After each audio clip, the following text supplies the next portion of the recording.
por fin, después de 2 semanas, con nuestro temario. Tenemos lo del marco legal de la medicina y déjenme les comparto presentación. Ok.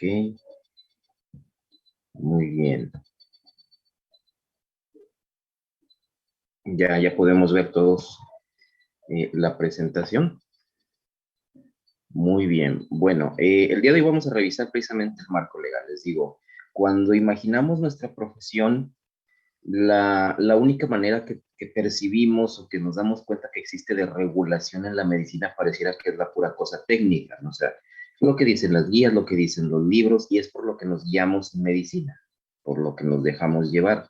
Pero no sabemos o no nos damos cuenta de que hay muchas leyes, muchas cuestiones legales, normas, etcétera, que también delimitan nuestra profesión y que si no las conocemos y en un dado caso las llegamos a violar o desobedecer, sí podríamos ser objeto de diversas clases de sanciones, desde cosas puramente administrativas hasta pues, la cárcel, que sería lo peor, ¿no? Bueno, entonces, les decía yo al principio que como todo ciudadano estamos sujetos a las leyes, sometidos a las leyes, aunque no sepamos, y como se suele decir, ¿verdad? El desconocimiento de las leyes no nos exime de recibir un castigo en caso de que no cumplamos con ellas. Entonces, como ciudadanos estamos sujetos a muchas leyes de todo tipo. Y como profesionales de la medicina, de la salud, pues estamos sujetos a otro montón de leyes especiales que a menudo no conocemos. Entonces, vamos a revisar. Primero que nada, sepan que hay diversos, digamos, niveles de normativas, de leyes, de reglas, en fin, como lo querramos ver, que van desde las leyes internacionales. ¿Alguien conoce alguna?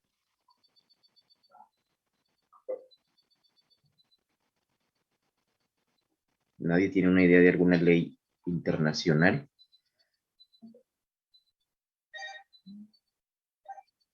No. Pues la clase pasada habíamos comentado de la declaración de los derechos humanos, ¿no? Esa era una internacional. Ah, no, sí, ya platicamos pues esto, ¿ah? Ajá, muy por Sí. encimita, pero sí. Bueno, pero no habíamos iniciado el tema. No, ¿ah? No realmente. No lo habíamos iniciado, si mal no recuerdo. O si lo empezamos, dando medio Pues rumbo. no son mis compañeros, pero yo sí me acuerdo de esas diapositivas. Sí, entonces sí lo vimos, ¿verdad? Pues habíamos visto todo esto, Declaración Universal. Bueno, entonces ya habíamos platicado también todo esto y nos habíamos quedado aquí, ¿cierto? Creo que sí, doctor. Ya habíamos avanzado bastante la vez pasada. No tanto. Sí, nos habíamos quedado aquí en la ley de salud. Bueno, entonces ya vimos todo ese rollo. Primero, bueno, de esta ley, dije que la bajaran. ¿Alguien lo hizo alguna vez? Sí, la descargó en estos 2 días que tuvieron de asueto. ¿Nadie? Qué triste. Bueno, lo primero que nos dice esta ley son como 400 y par de artículos, por cierto. No los vamos a ver todos, y mucho menos memorizarlas, pero sí vamos a estar revisando muchos artículos de esa ley a lo largo del semestre. Por eso es importante que la tengan ahí a la mano. Lo primero que nos dice es que, bueno, esta ley reglamenta lo que decía el artículo 4, si se acuerdan, lo de la protección a la salud. Este acto, si se fijan, de hacerse como una especie de referencia cruzada una ley con la otra, es lo que en derecho llaman una ley emanada, ¿verdad? Esta ley surge del artículo 4 de la Constitución, es una ley reglamentaria, va a poner las reglas de lo que la Constitución nada más te dice vagamente. Por eso, muchachos, se ve uno mal, se ve uno ridículo cuando, por ejemplo, es bien común que nos detienen ahí la policía y todo, y le decimos, es que me detengan o que me paren en un retén o que etcétera, y el otro es anticonstitucional. Luego nos queremos ver ahí payasos diciendo que está violando sus derechos. Bueno, la Constitución dice cosas muy vagas. para cosas específicas existen estas leyes reglamentarias. La clase pasada vimos que pues, todo el mundo tiene derecho a la protección de la salud, pero ¿en qué circunstancias? Eso no lo dice, y de eso, esto es lo que nos va a hablar la ley. Por lo tanto, es una ley obligatoria, oficial y de aplicación en todo el país. ¿Sale? Bueno, esto es lo que dice, cuál es el objetivo de la ley, básicamente, y son algunos conceptos que ustedes ya conocen. La primera fracción dice el bienestar físico-mental del hombre. ¿Qué es eso? ¿De qué estamos hablando cuando decimos que el bienestar físico-mental, basicota? ¿Del concepto de qué? Exactamente, pues del concepto de salud, ¿verdad? O sea, la finalidad de la protección a la salud, por redundancia, es la salud. Entonces, y ya todas las demás esferas que le queramos agregar, ¿no? La prolongación y mejoramiento de la calidad de vida, eso es parte de la definición de salud pública, cuando lo vean por ahí. Y bueno, todo otro montón pues ¿qué decir? De valores, etcétera, actitudes solidarias, en fin, bla, bla, bla. El disfrute de servicios de salud y asistencia social, o sea, la ley va a delimitar todo esto de las derechohabiencias y todo ese rollo, y el conocimiento para el adecuado aprovechamiento y uso de los servicios de salud. Ustedes saben, nosotros que estamos en el argot, pues, ¿qué es lo que llega a urgencias, por poner un ejemplo? ¿De qué está lleno urgencias si ustedes se paran por ahí un día? ¿Qué clase de pacientes vemos ahí? Accidentados.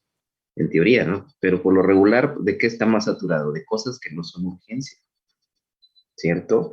Ahí va la persona con una gripa de 5 días, pero hoy como ya no le hizo el medicamento, ahí va a las 3 de la mañana. En fin, eso es algo donde hemos fracasado, en enseñarle a la gente cómo usar realmente el sistema de salud.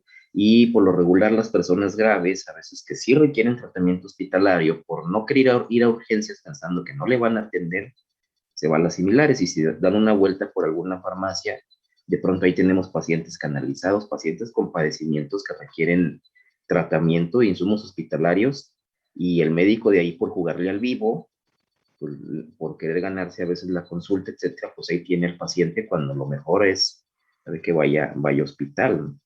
Eso también se ve muy, muy frecuentemente. Médicos que en su consulta están realizando procedimientos hospitalarios sin contar con los permisos, ¿eh? Así que aguas.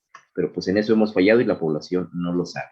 Bueno, también la enseñanza, investigación y todo el rollo. En fin, nos brincamos ahora para clasificar a los servicios de salud. Los servicios de salud es la asistencia médica, la salud pública, etcétera, bla, bla, bla. Campañas, en fin. Se dividen en 3 tipos: los servicios públicos a la población en general, o la que llamamos población abierta. ¿Cuál sería este tipo de población, muchachos?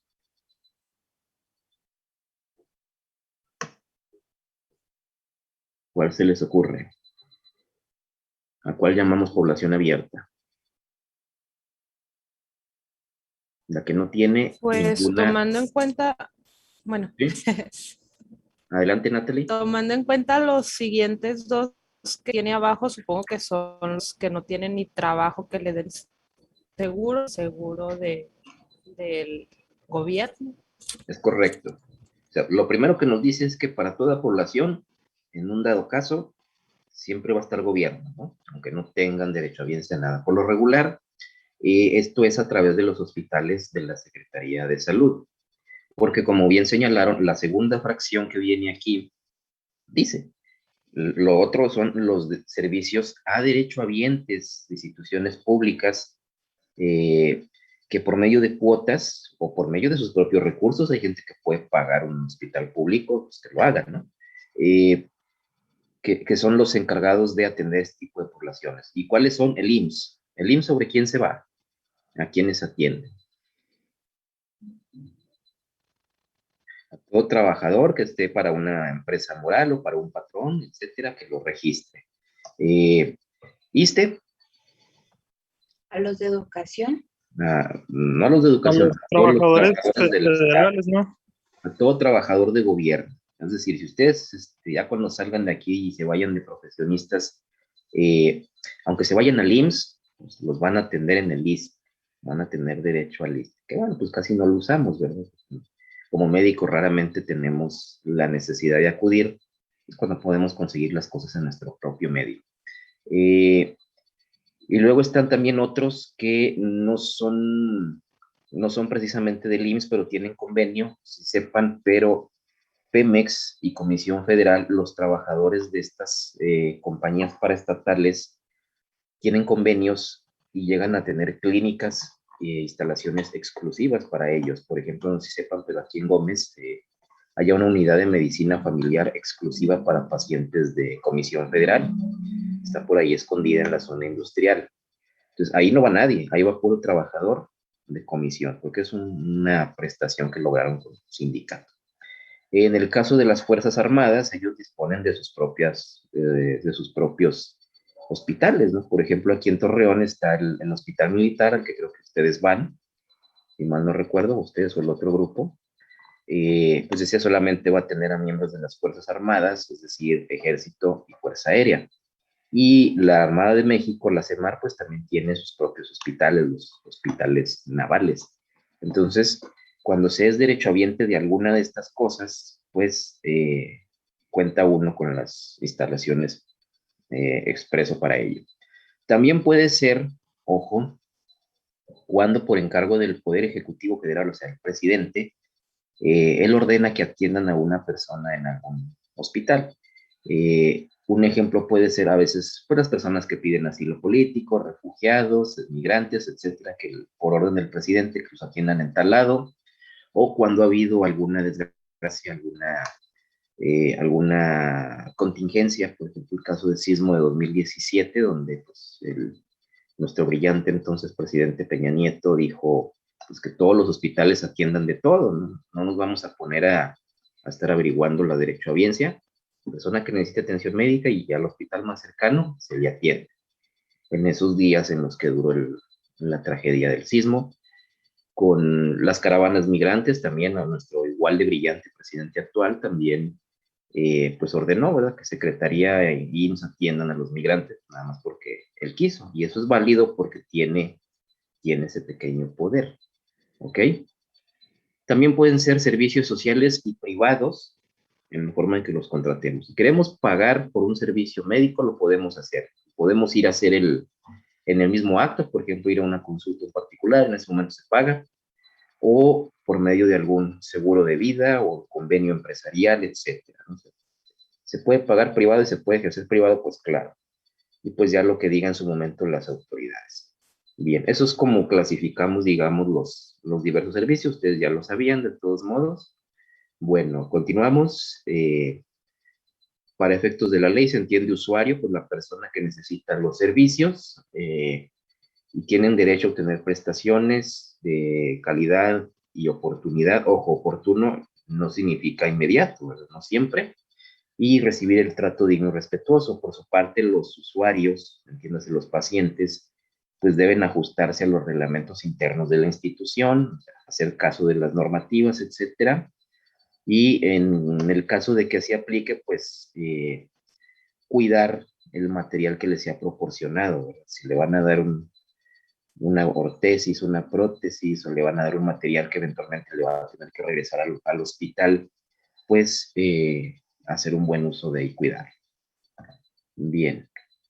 También importante por ley, las unidades médicas, las autoridades, las instituciones deben de tener procedimientos para orientar y asesorar al paciente o a sus familiares respecto de cómo usar el servicio de salud, ¿verdad? Alguien que le oriente y le diga para dónde vaya, bla, bla, bla. Y también que existan mecanismos para escuchar las quejas e inconformidades. Puede ser desde un simple buzón o una persona designada especialmente para atender las quejas, que ojo, es importante, todos que lo sepan, pero el que nos escuchen, la obligación es que como pacientes el hospital nos escuche, atienda nuestra queja. No necesariamente significa que van a resolver a nuestro favor. Vivimos ya en una era de lords y ladies, donde pues el paciente cree que tiene la razón absoluta o exige como si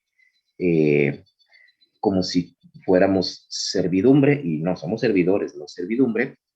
Entonces, a veces piden o pedimos cosas completamente sin fundamento, pues obviamente no van a resolver a nuestro favor, ¿sale?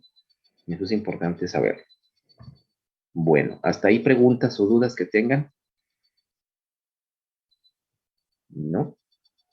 Bueno, entonces pues vamos a ver qué más sigue.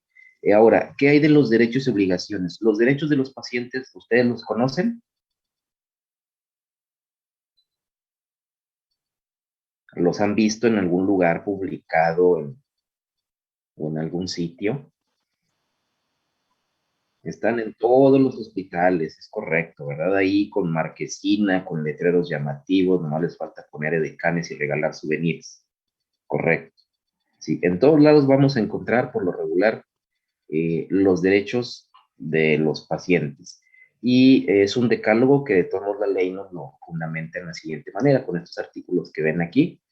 Todo paciente, todos tienen derecho a recibir bajo ningún tipo de discriminación, o sea, que no existe ninguna consideración de las que vimos de etiqueta, los servicios, los medicamentos y los insumos que requiera para el diagnóstico de su padecimiento. Ojo, volvemos a lo mismo, los que correspondan a ese padecimiento. ¿Cuántas veces no escuchamos? Es que tengo gripe y no me dieron antibiótico. Bueno, es que es una gripe, es viral. Nada que ver, no lo necesitas. Tiene que ser, pues, forzosamente el que querramos, no el que marca la guía, no el que queremos o el que quiere el paciente. Aquí no es el cliente tiene la razón. ¿Ok? ¿Sale? También tenemos derecho como pacientes a recibir servicios integrales de salud. Requerimos algo multidisciplinario. Requerimos de laboratorio, requerimos de rayos X, requerimos nutrio, requerimos psicología, otros especialistas. Se nos debe de otorgar o dar las facilidades. Un acceso igualitario que en la mayoría de los casos va a estar o determinado por el orden de llegada, en el caso de la consulta, o por el orden de gravedad, si es urgencia, el triazo. Punto. Por eso es un acceso igualitario. Trato digno, respetuoso, atención de calidad. Eso debemos recibir siempre. Y lo que decíamos, los medicamentos que sean necesarios y que correspondan. No los que se nos ocurrieron, no el que le dieron a la vecina, no el que anunciaron en la tele. ¿Sale? Ojo aquí. Y aquí esto es importantísimo y donde creo que hay que hacer una pausa muy importante. Ya han ido a hospitales. Ahorita con la pandemia está canijo, pero sí han ido, han tenido la oportunidad de ir a hacer ya historias clínicas y todo el rollo, ¿no? Sí. ¿Alguna vez se les ha ocurrido preguntarle al paciente si sabe lo que tiene? O sea, que el paciente está ahí, dice que tiene una coledocolitiasis, por poner un ejemplo. Y le preguntan al paciente, ¿usted sabe lo que tiene? Y no solamente sabe lo que tiene, ¿sabe cuál es el plan? ¿Sabe qué le van a hacer? ¿Cuáles son las expectativas? ¿Sabe por qué tiene esa enfermedad? ¿Qué te va a decir el paciente? Pues yo estoy aquí por un dolor. Él te va a hablar de su síntoma pivote, ¿no? Por el que fue al hospital, por el que lo internaron. Pero raramente te va a poder decir qué es lo que tiene, porque como médicos hemos fallado en informarle a la población. Ese paciente que les digo, a lo mejor el más letrado que nos podamos encontrar, pues nos va a decir, tengo piedras en la vesícula, me van a operar. Y se acabó, ¿verdad? No nos va a saber decir más. Qué diferente es que ese mismo paciente nos diga, sí, tengo piedras porque pues, la alimentación que llevo, como mucha grasa, bla, bla, bla, y me van a operar, nada más que ahorita me están dejando para ponerme antibióticos para la infección y me operan mañana, etcétera, ¿no? Me van a quitar la vesícula. Fíjense qué diferente es, ¿no? Y no estoy hablando en términos muy técnicos. Cualquier persona, por más obtusa, entiende eso, ¿cierto? Entonces, cuando ustedes entraron a esta carrera, yo creo que el primer día, o los primeros días les dijeron, ustedes médicos van a estar aquí, arriba. El paciente va a estar acá, que tú te bajes. Eso nos enseñaron, ¿no? Explicarle al paciente en sus propios términos. Y yo creo que no. Yo creo que si estamos aquí y el paciente está en un nivel muy bajo, hay que buscar un equilibrio. También hay que enseñarle al paciente, y en eso hemos fracasado. Hay que decirle al paciente, y seamos honestos y transparentes, darle la información suficiente y clara de su padecimiento. Pregúntenle a un diabético si sabe qué es la diabetes. Nos va a decir que es el azúcar, ¿no? Y a lo mucho, pero no nos va a poder decir ni por qué, ni cómo, ni cuándo, ni a veces ni qué medicamento están tomando, ¿cierto? Una pastilla grande y una chiquita, ¿no? Y luego nos genera problemas porque le preguntamos después y no sabe. Hay que informar al paciente sobre su padecimiento, qué es, qué tiene, si aplica, por qué lo tiene, por qué lo adquirió, cuáles son sus causas. Si le vamos a dar un tratamiento, hay que decirle cuál es, qué es lo que va a hacer y en su momento cuáles son las expectativas, qué esperamos obtener de ese tratamiento, cuál es el plan. Si nosotros le informamos bien al paciente, el paciente se vuelve cómplice de su propio tratamiento. Va a entender qué esperar. Porque, ¿qué pasa si el paciente le damos tome, se va a tomar estas pastillas? Y así literalmente, como les digo, es como a veces le dicen nada más, se va a tomar estas pastillas y ya. ¿Qué va a hacer el paciente con esas pastillas? ¿Qué escenarios se les ocurren que va a realizar el paciente si nada más le decimos así? Pues cada que se sienta mal o cada que se acuerde. Para empezar, ni siquiera le estamos diciendo la dosis, ¿verdad? Entonces, ay, cada que me acuerde, cada que me sienta mal, etcétera, ¿verdad? Luego ni se la sabe, no sabe ni qué se está tomando. A veces les decimos diarrea de los pacientes, bueno, y si es veneno, ¿se lo va a tomar todo un as porque le dijimos? Pues no, ¿verdad? Es que mi esposa es la que sabe, ¿no? Pues si mi esposa lo envenena, pues ándele, ¿verdad? Segundo, lo más común, si no le decimos cuáles son las expectativas o cuáles van a ser los resultados esperados, pues el paciente se va a crear sus propias ideas. Oiga, lo vamos a meter a cirugía, pero no va a quedar del todo bien, ¿eh? Va a haber secuelas, sépalo de antemano. Porque si el paciente no le decimos y se va con sus propias ideas, en el momento en que el paciente no se cura o aparecen las secuelas, ¿en qué se va a convertir eso? ¿En una denuncia? Por negligencia. Muchas de las denuncias, demandas que existen por mala praxis es por esto, porque no le informamos bien al paciente o a sus familiares y el paciente se crea sus propias ideas. ¿Sí? Le decimos, se va a tomar este medicamento tantos días a tales horas, pero los resultados van a aparecer después. Hay que decirlo así como tal. O estos van a ser los efectos secundarios. También muchas veces hay que informar eso. O sea, que se va a tomar este medicamento, pero se lo va a tener que tomar con alimentos porque le va a irritar el estómago, bla, bla, bla. El paciente se toma el medicamento, no le decimos, no siente mejoría, ¿qué hace? El primer día que se toma el medicamento. No hay respuesta, va con otro médico. Suspende ese medicamento, ¿no? ¿Hay efectos secundarios? Entonces el que se equivocó es el doctor. O por el contrario, ¿verdad? Toma el medicamento y tuvo la respuesta inmediatamente. ¿Qué dice? Ya me curé, ya no me lo tomo, ¿cierto? O sea, por donde le veamos, por desgracia, vivimos en un medio de pacientes incultos y estamos obligados a darles también todo el santo y seña. Aunque ya se sienta bien, el medicamento es 7 días, no deje de tomarlo. Por desgracia también pues tenemos el tiempo encima, tenemos otra consulta, bla, bla, bla, y lo queremos es ya deshacernos del paciente para el que sigue. Bueno, eso repercute, créanme. Entonces, muchas de las denuncias que vamos a ver, y muchas de las denuncias que hay por negligencia y que vamos a ver, ocurren por esto, porque no estamos informándole al paciente la expectativa o los potenciales resultados, buenos o malos, de lo que estamos haciendo. No le decimos ni siquiera qué tiene, y a veces a lo mejor, pues no va a estar en nuestras manos solucionar el problema. Tendremos que derivarlo a otro nivel o ya no podemos ofrecerle nada. Pero como mínimo poder decirle al paciente, a veces lo único que necesitan, ¿eh? Saber qué tienen. A veces, se los puedo asegurar, ya se quitan un peso de encima. Bueno, de la mano de esto van estos otros que vienen aquí. Decidir libremente sobre la atención. Es importante que esa decisión sea sobre una base de una adecuada información oportuna, veraz, etcétera. Y otorgar o no el consentimiento válidamente informado. Ojo, muchachos, también cuando han ido al hospital, ¿han visto en qué consiste el consentimiento informado? ¿Cómo lo hacen en los hospitales públicos? Bueno, a mí me ha tocado de que, bueno, en forma privada, ahí sí se toman el tiempo de explicártelo detalladamente, hasta inclusive te piden tu opinión, o sea, familiares y todo eso. Y literal en el servicio público es así de que te van a intervenir, por ejemplo, ya cuando estás a media anestesia de fírmele, joven, y lo que es, no, pues usted fírmele, no le vamos a poder hacer el procedimiento. Es correcto, aunque se rían por ahí algunos, pero esa es la realidad, ¿eh? Fíjense, en hospital público, el privado te lo vamos a quitar, aunque también el privado va a tener sus que veres que luego veremos.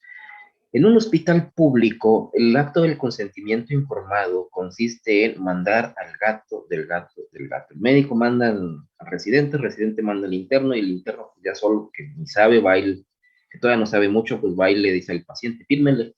¿Esto de qué es? Pues es de que lo van a operar, que autoriza. El paciente firma sin saber, ¿no? No le explicamos los riesgos, no le explicamos los beneficios, no le explicamos las potenciales complicaciones, lo que puede pasar. No le hemos dicho. Inclusive, si ustedes ven los expedientes, van a ver que en realidad el consentimiento va en blanco. Nada más va la firma del paciente, pero ni siquiera se dieron el tiempo de llenar el formato. ¿Ustedes creen que eso sea un consentimiento? Pues, ¿qué creen, muchachos? Si un día se va por denuncia ese asunto, se va por mala praxis, el paciente dice, a mí no me dijeron, yo firmé, sí, ahí está la hoja bien firmada y todo, pero no me dijeron. Se cae el consentimiento informado, porque no es válidamente informado. Bueno, es un consentimiento, pero no es informado. Adiós.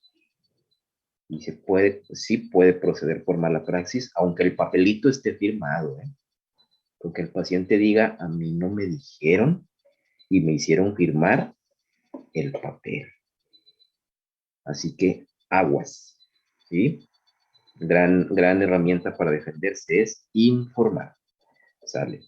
Y bueno, pues también otros derechos, bueno, eso de conocer el informe anual de cómo trabaja el hospital, pues eso es aparte. Contar con un expediente, que aparte es una obligación de cualquier unidad médica, y recibir un trato confidencial. O sea, esto va de la mano del secreto médico. También contar con facilidades para una segunda opinión, muchachos. Hay mucha soberbia profesional en el medio. Y a veces como médicos nos ensimismamos y como nos creemos los más fregones, la última coca del desierto, el paciente quiere una segunda opinión y lo sentimos como insulto. ¿Cierto? Díganme si no lo han visto. O hasta a lo mejor lo llegaron a sufrir o lo van a llegar a sufrir. Bueno, debe el paciente tener todas las facilidades para una segunda opinión. Si él quiere ir a ver a otro médico, escuchar otra opinión, adelante. ¿Sale? No debemos ensimismarnos ni impedirles eso, porque también lo vemos. No, aquí el que lo trata soy yo voy a decidir. No, de ninguna manera. Recibir atención médica en urgencias, siempre que sea urgencia. Recibir información de cómo funciona el establecimiento, la unidad médica, bla, bla, bla. No cubrir cuotas cuando se aplique, creo que esto ya lo quitaron. Ahora les digo, la más reciente reforma cambia. Todo lo que vean que diga Sistema de Protección en Salud, cámbienlo por INSABI. Ya en la nueva ley, pero es básicamente lo mismo. Presentar quejas, tiene el paciente derecho a presentar quejas y a ser atendido, acuérdense, los plazos ya lo que sea, pero que le digan, lo vamos a atender. Recuerden, no es lo mismo que atiendan mi queja a que tengan forzosamente que resolver a mi favor. Bien, entonces se reduce a este decálogo que ustedes han visto publicados en infinidad de lados, les digo, hasta con toda clase de publicidad, etcétera. Este es el famoso decálogo de derechos de los pacientes. ¿Pero qué hay de las obligaciones? ¿No hay dudas ya con los derechos? ¿Qué hay de las obligaciones? ¿Están publicadas en alguna parte del hospital? ¿Al mismo nivel que los derechos? O sea, de llamatividad, de publicidad, etcétera. Pues no, ¿verdad? Ya es políticamente incorrecto decirle a la gente lo que tiene que hacer por desgracia, y más en gobierno, y por eso es que vivimos también en eras de lords y ladies, ¿verdad? No le decimos a la gente que tiene límites. Pues bueno, las obligaciones, y ojo, les va a servir incluso a ustedes de defensa, las obligaciones del paciente son las siguientes: adoptar conductas de promoción a la salud y promoción de enfermedades. Es obligación del paciente llevar un estilo de vida saludable, para empezar. Hacer uso del documento que le acredite como beneficiario en caso de que sea derechohabiente. Informarse sobre cómo funciona el hospital. Si el hospital no le dice cómo trabaja, la obligación del paciente es preguntar, ¿verdad? No andarse brincando ahí servicios, etcétera. Y bueno, si queremos nosotros pacientes, si como pacientes queremos que nos den toda la información completa, como pacientes también va a ser nuestra obligación brindarla completamente. Los pacientes mienten, ¿correcto? ¿Sí o no? Aunque lo sepan por doctor Casa, pero en realidad el paciente miente deliberadamente, quiere ocultar o exagerar síntomas, o por omisión se le olvida comentarnos un detalle que a lo mejor para él, para el paciente no es importante, pero para nosotros médicos sí. Entonces, si el paciente no nos dice, ojo, si el paciente no nos dice bien su padecimiento, nosotros vamos a tomar decisiones equivocadas como médicos con base en información incompleta. Por eso hay que documentarle en expediente todo lo que nos diga, por eso es la historia clínica, bla, bla, bla. Ejemplo, un paciente que no se le olvidó, no nos dijo que era alérgico a tal sustancia, le aplicamos el medicamento, un choque anafiláctico y se muere. Pero el paciente sí sabía que era alérgico. ¿De quién es la culpa? ¿De quién sería la culpa si pasó esto? Pues enteramente del paciente, ¿no? Ya sea porque se le olvidó, en cuyo caso sería algo fortuito, ¿verdad? Un hecho más allá de poder culpar a alguien, o si fue omiso por vergüenza, por no querernos decir, pues ya la responsabilidad recaería en el propio paciente, que él supiera, que hubiera forma de demostrar que él sabía que era alérgico y no nos dijo. Pero sería peor si nosotros médicos no le preguntamos, ¿eh? Oh, bien. Entonces es importante que el paciente dé la información completa y correcta. Y esa última de ahí de abajo es importantísima también: cumplir las recomendaciones, prescripciones, tratamientos y procedimientos a los que aceptó someterse. Se entiende que si va a la consulta, va a aceptar las indicaciones que le da el médico y las debe cumplir.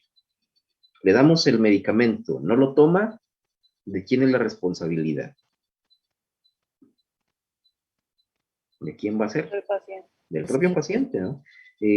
También igual, muchas denuncias por mala praxis se ven donde realmente quien está incumpliendo su parte es el paciente, ¿sí?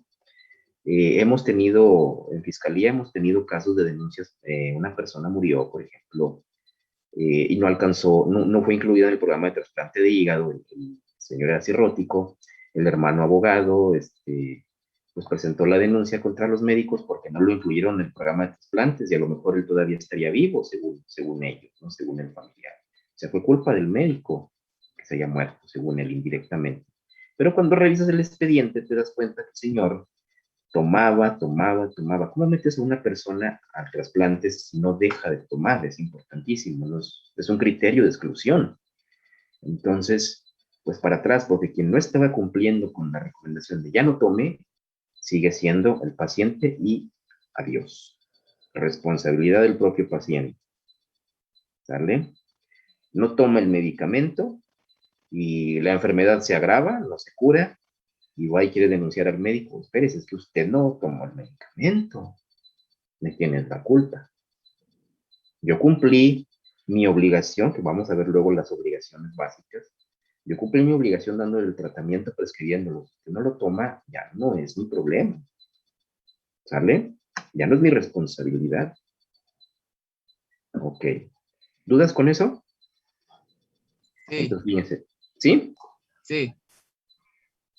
Bueno, nos acaba de comentar que el paciente tiene derecho a solicitar una segunda opinión Claro. o que otro doctor lo atienda en caso de no estar satisfecho o X cosa. Uh-huh. La pregunta es, ¿el médico tiene algún tipo de derecho a negarse o no dar la atención al paciente en caso de que éste no siga las recomendaciones? Bueno, ahorita vamos a ver esto de los derechos de los médicos. Nótese que ya empezamos de cuáles son los derechos, ¿verdad? Pero tú no puedes negar la atención de manera injustificada. Si el paciente no sigue las recomendaciones y vuelve a ti, lo vas a tener que atender de todos modos, aunque el paciente no quiera seguir las recomendaciones. Ahora sí que aplica el meme de Thanos, ¿verdad? De que, pues, ¿a qué te trajo todo eso, verdad? De vuelta a mí. Doctor, Pues ya bueno, se va a acabar la sí, llamada. se va a acabar. Entonces, no puedes negarlo, aunque el paciente vuelva a ti más complicado que nunca, de todos modos lo vas a atender, ¿sale? Ok, nos salimos y volvemos a entrar, por favor. Algo también muy común es cuando el paciente se quiere ir de alta voluntaria, ¿eh? Por ahí va muy similar a la pregunta que hizo Jonathan. Luego a veces le decimos, si se va de alta ya no lo vamos a atender si regresa, ¿eh? Error, o sea, si el paciente se va de alta voluntaria y luego se vuelve a complicar y vuelve a regresar más complicado, no le podemos decir que no porque ya se había dado de alta voluntaria, ¿sale? O sea, nuestra obligación sigue siendo dar la atención. ¿Cuándo la puedes negar? La puedes negar si el paciente es agresivo hacia ti. Es probablemente la razón más justificable. Cuando no esté en tus manos dar el tratamiento, está fuera de tus posibilidades. Y más que negarla es canalizar al paciente, derivarlo hacia otro lado. Probablemente sean las razones más, más aceptables para negarle la atención a una persona. O sea, te agrede, sabes que yo te lo voy a atender, vaya, perdón, así usted se pone agresivo, que eso es muy común, yo estoy en todo mi derecho de negarle la atención. ¿Sale? Solamente. Bueno, ¿sí quedó resuelto el punto, Jonathan? Sí, doctor, gracias. Ok. Bueno, continuamos.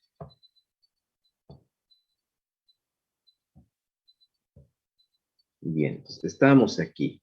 Les decía, esta va a ser una herramienta, incluso no solo un argumento técnico, es un argumento legal. Ustedes hasta pueden decir, con base en el artículo 77 de la ley de salud, el paciente debe cumplir. Y si a mí el paciente viene y me denuncia por lo que no hizo él, pues aquí está un argumento legal que ustedes pueden llegar a utilizar. ¿Sabe que si hay una ley que dice que usted a huevo tiene que cumplir lo que le dijo?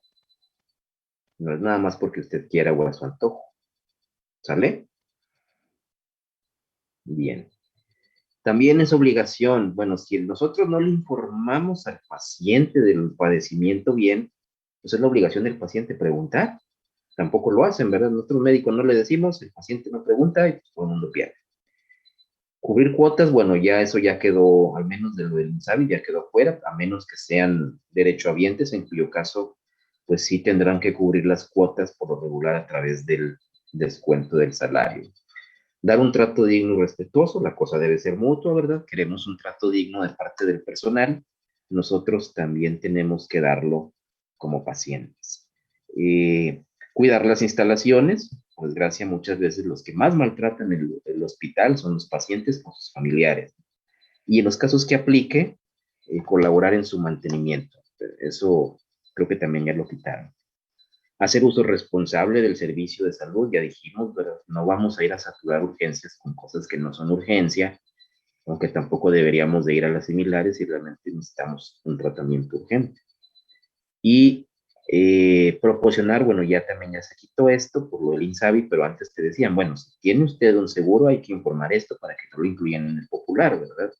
Porque si había gente que tenía 2 o 3 derechohabientes, pasaba, ahorita ya con el INSABI eso se quitó, y si ustedes van a solicitar un servicio al hospital, digamos, de Secretaría de Salud, les pueden dar la atención, la consulta, etcétera, pero ya no les dan el medicamento. Ahí mismo te checan si perteneces a otro servicio. Si es del IMSS, si es del ISSSTE, pues con la pena, pero no le vamos a dar el medicamento. Vaya a su unidad o pues, compre. ¿Sale? Bien. ¿Dudas con eso? ¿No? Bueno, ¿cómo andamos de tiempo? Si nos alcanza un poquito. Vamos a revisar ahora algunas obligaciones específicas del médico.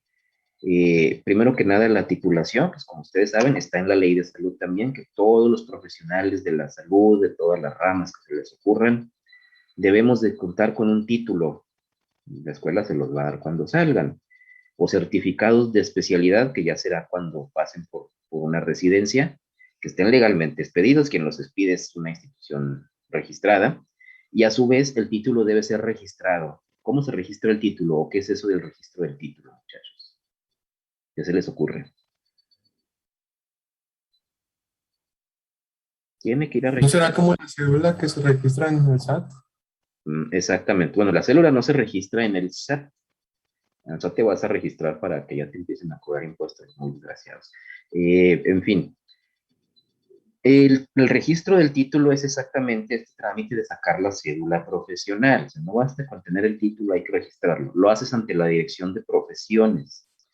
Afortunadamente para ustedes, ya lo van a poder hacer electrónico, me imagino. A mí todavía me tocó tener que ir hasta Ciudad de México y sacar cita y todo el rollo y recoger la cédula ahí personal. Y ahora ya la van a poder hacer electrónica, les va a salir un documento. No tiene el mismo encanto que tener tu credencialita, ¿verdad? Pero bueno, ya tienen una cédula profesional. Bien, eso es el registro del título. Las autoridades educativas, entiendas, de esta Dirección de Profesiones, va a registrar también los de especialidad. O sea, también como especialista, debemos o deben sacar su otra cédula de especialista. Para esto pues se requiere también el visto bueno de la Secretaría de Salud y del famoso comité, la Comisión para Formación de Recursos Humanos, las cifras, en salud, ¿no? Todo ese rollo. Muchachos, también igualmente, si se dedican a la medicina, que no faltará quien se dedique a otra cosa, en su publicidad, en sus anuncios, etcétera, van a tener que indicar de qué institución, de qué universidad salieron, quién les expedió el título, diploma, certificado, bla, bla, bla, y su cédula profesional. Igualmente debe de estar en toda su papelería, en sus recetas. O sea, no es nada más vanidad, no es nada más por vernos ahí con nuestras credenciales a más no poder, debemos de colocarlas a la vista. Y de hecho en el consultorio lo ideal es que tengamos ahí a la vista nuestras credenciales, nuestros títulos, aunque luego hay algunos que exageran, que tienen paredes tapizadas a veces de cursos irrelevantes, pero eso es otra historia. Bien, ¿dudas con eso? ¿No? Servicio, también es una obligación hacer un servicio social, que es un anacronismo, o sea, es algo que realmente era de otros tiempos y que no debería aplicar en la actualidad. Muchas comunidades no tienen médico y la forma que se le ocurrió en los 60s a las autoridades en salud, pues manda a los médicos recién salidos a que se vayan un año a los ranchitos, ¿no? Y así cubrimos la falta de médicos. Por desgracia, las plazas no son atractivas para un médico titulado, para un médico especialista, mucho menos, y menos en estos tiempos de violencia, ¿no? Como para andarse yendo a un lugar alejado sin recursos y aparte por una paga miserable, pues preferimos quedarnos en la ciudad, ¿no? Entonces, por desgracia, sigue existiendo esta desigualdad y tenemos que hacer el servicio. Todos los pasantes de las ramas de la salud deben prestar en servicio social, de preferencia en unidades del primer nivel de atención, más la consulta y todo el rollo, y dice de preferencia en lugares de menor desarrollo social. Bueno, en fin, ya pasarán por eso. Puede ser una experiencia muy buena, muy desagradable, depende también de muchas cosas. La prescripción también, ojo, podemos prescribir casi todo, ¿no? Lo único donde nos va a limitar uno es en los antibióticos, que forzosamente necesitamos cédula, que ya ni siquiera la piden, de hecho ya se relajó mucho eso. Y solo podemos prescribir fármacos controlados, los estupefacientes, teniendo también título y cédula, que nos la va a pedir, inclusive la receta debe tener ciertas características. Solamente pueden recetar los médicos cirujanos, Los veterinarios únicamente para animales, les digo esto porque por desgracia a veces es una manera por la cual mucha gente consigue este tipo de medicamentos a través de la prescripción de un veterinario. Y no debe ser, ¿verdad? Para animales de dos patas, pues no. Y igualmente para los odontólogos, solamente en casos odontológicos.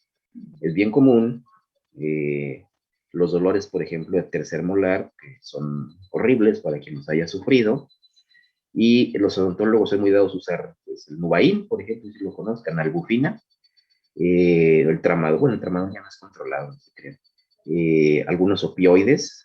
Entonces, son fármacos controlados, pero usados específicamente para odonto.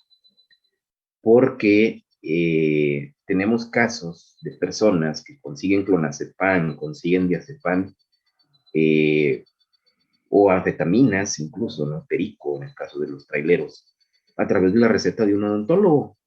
Oye, espérate, pues es que tú no puedes recetar para sedantes para un trastorno de ansiedad si eres odontólogo. No puedes, no debes. Y eso es motivo también de sanción. Y muchachos, si se van de pasantes a algún lugar muy alejado, donde el hospital está a decenas o centenas de kilómetros del segundo nivel, a ustedes les puede autorizar la Secretaría de Salud en calidad de pasantes a prescribir fármacos controlados. Si estamos en un lugar cerca o tenemos otro médico titulado en la misma unidad, pues no nos van a dejar. ¿Sale? Bien. ¿Dudas hasta ahí? ¿No? ¿Seguros? Bueno. Tenemos 10 minutos. Creo que alcanzamos a ver los derechos de los médicos. ¿Los vemos? Los dejamos para la otra. Como usted guste, doctor. Yo creo que No hay es que vamos problema. a verlos. Bueno, ahí les va de nuez. Muchachos, ¿conocen sus derechos como médicos? No sabía que teníamos. No sabíamos que teníamos. Eso es interesante. Yo sé que Pues, tenemos derecho a que nos respeten. exacto. Y eso, el hecho de que no sepamos que existen, hace que nos los pisoteen sin darnos cuenta. Así como usted les decía, bueno, si las obligaciones del paciente no están ahí a la vista junto con los derechos, las obligaciones del paciente tampoco. Los derechos de los médicos mucho menos. Mucho menos. Yo sí los he visto publicados en hospitales, pero específicamente en áreas a las que solo entran los médicos. O sea, ya personal, en la cocina, etcétera, ¿no? A donde no entra el paciente, no están ahí puestos a la vista de la sociedad. Y deberían también estar ahí. ¿Y cuáles son, muchachos? Son estos que vamos a ver aquí. Ejercer la profesión de manera libre y sin presiones. Y no solamente la presión externa del paciente y de sus familiares, sino sobre todo la presión institucional. Tienes que ver 40 pacientes en un turno de 6 horas. Ah, canijo, pues no me alcanza. Al menos no los voy a poder ver bien como yo quisiera, ¿no? Porque también la atención es deficiente. Ese tipo de presiones sindicales, etcétera, bla, bla, bla. Laborar en instalaciones apropiadas y seguras que garanticen nuestra práctica, pues no los hay. ¿Cómo están los hospitales en todos lados? ¿No? También es un derecho nuestro. Tener los recursos para nuestra práctica. ¿Sabe qué? Pues no funciona la máquina de anestesia, no hay material de osteosíntesis, no hay equipo quirúrgico, se descompuso el autoclave, el quirófano está sucio y así quieren que trabajemos. Pues eso es una violación a nuestros derechos. Abstenernos de garantizar resultados en la atención médica. Ojo, vamos a ver que hay tres obligaciones básicas del médico, que ya las veremos. Medios, seguridad y resultados. La obligación de dar un resultado solo aplica en los casos de cirugía plástica. De llegar a un resultado, pues, es cirugía estética. Es la única. Para todo lo demás, no podemos garantizar el resultado de una cirugía, de un tratamiento, etcétera. Así que si alguien nos pide, doctor, usted me garantiza, doctor, usted me pone por escrito que sí se va a curar, no podemos, no tenemos el control absoluto de lo que le pasa a ese organismo. ¿Sale? Pues sí estamos en nuestro derecho de no garantizar un resultado, a menos que seamos plásticos, en cuyo caso, pues, sí se tiene que cumplir un resultado, ¿verdad? Estéticos, bien. Recibir trato digno y respetuoso del paciente y de sus familiares y del personal. lo que decimos, todo debe ser mutuo. Tener acceso a una educación médica continua y ser considerado en igualdad para esto, para la oportunidad de acudir a cursos, a conferencias, etcétera. De hecho, los hospitales nos obligan a los cursos, ¿no? Para acabarla. Entonces, sí tenemos ese derecho. Actividades de investigación y docencia en el campo de nuestra profesión, si queremos recibir una sesión clínica, como lo hacen los hospitales cada semana, o realizar un procedimiento, un protocolo de estudio de pacientes, lo podemos hacer. Asociarnos para promover nuestros intereses en forma de colegios, de asociaciones médicas, que eventualmente nos pueden servir en caso de defensa o también para educación médica continua, principalmente. Salvaguardar nuestro prestigio profesional.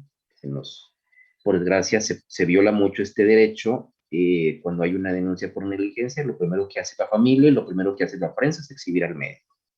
¿Quién es? Hasta su domicilio donde consulta y en el peor de los casos hasta el de la casa, ¿no? Error. Pudiéramos inclusive demandar a la persona que nos está calumniando basándonos en esto y pudiera aplicar, ¿no?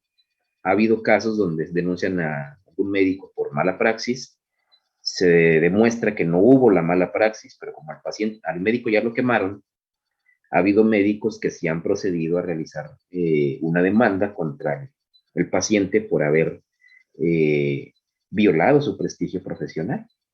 Se han dado casos y pues ganan, tienen que ahí forzosamente ganar porque pues, no había mala praxis. Y finalmente, pues percibir una remuneración por los servicios que prestamos en forma de sueldo o de honorarios. ¿Sale? Esos son nuestros derechos como médicos. También es una embarradita esto, los pueden encontrar por ahí o encontrar más al respecto en internet. Bueno, ¿dudas o preguntas?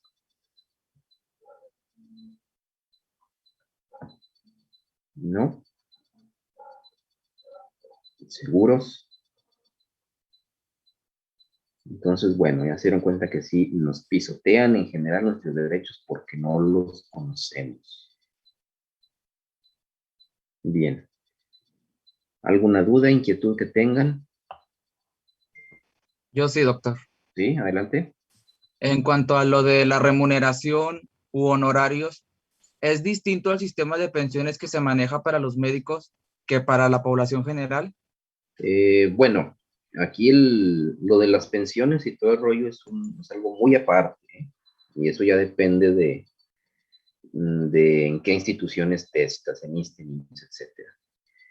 Lo que te da derecho aquí básico es que te paguen por tus servicios, tu sueldo diario, tu sueldo quincenal o semanal, según sea el caso, o los honorarios en la práctica privada. Obvio es que si te metes a una institución vas a tener que cotizar y todo el rollo y bla, bla, bla. Por desgracia, ahora con estas nuevas leyes, no las conozco bien en materia de pensiones, pues vamos a perder mucho. Con las nuevas leyes que se han hecho, pues no vamos a jubilarnos con una pensión digna. Eso es cierto, aún nosotros los médicos. ¿Sale? Estas son cosas muy aparte. ¿Sí quedó claro? Sí. Ok. ¿Algo más? No. Bueno, entonces, esto les digo es una embarrada de lo mucho que hay. Vamos a retomar algunas cosillas cuando veamos mala praxis. Pero, pues sí les recomiendo que ahonden, que investiguen por ahí, si les pica el gusanillo de ver algunos de estos temas y profundizarlos, adelante. Esto es solo una empapada. La próxima clase vamos a revisar un tema que es más de cultura general, pero también les interesa como ciudadanos, que es la semblanza de un proceso penal. ¿Qué pasa cuando alguien comete un delito y qué etapas hay hasta que al fulano ya lo dejan guardado? ¿Sí? Es toda una serie de etapas. Si desean venirse con un antecedente antes de la clase, les recomiendo que busquen en YouTube un video que se llama El Túnel, que habla del sistema penal mexicano. Y se van a dar cuenta de cómo era antes, lo engorroso que era, y bueno, que sigue siendo, ¿no? Pero cómo es de distinto ahorita. ¿Sale? Bueno. Vámonos pues. Nos vemos la otra semana, ¿no? Nos toca toda mañana. Bueno, sí, mañana o la otra semana cuando nos toque. ¿Sale? Ok. Sí, mañana, doctor. Ok, pues, Gracias. nos vemos Gracias. mañana. Nos vemos. Bye. Bye bye. Nos vemos.